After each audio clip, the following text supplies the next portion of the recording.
You know how? You know how to cook this one? What do you call this one in your country, guys? This is, I don't know what is. This is purple. Eggplant.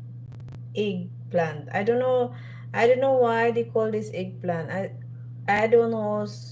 This is, in Tagalog, in Filipino, this is talong. English eggplant, guys. And let's cook. Good morning. How are you, everyone?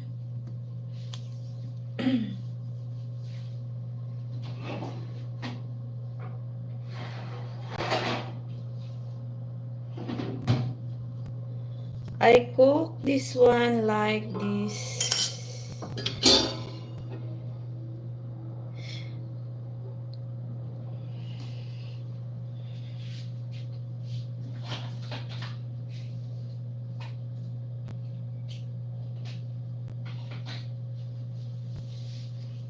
Before that, guys, let's do ganyan tusok-tusokin natin.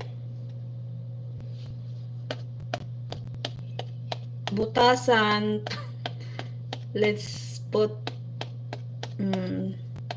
so it's cooked properly. Aha. Lagay natin dito.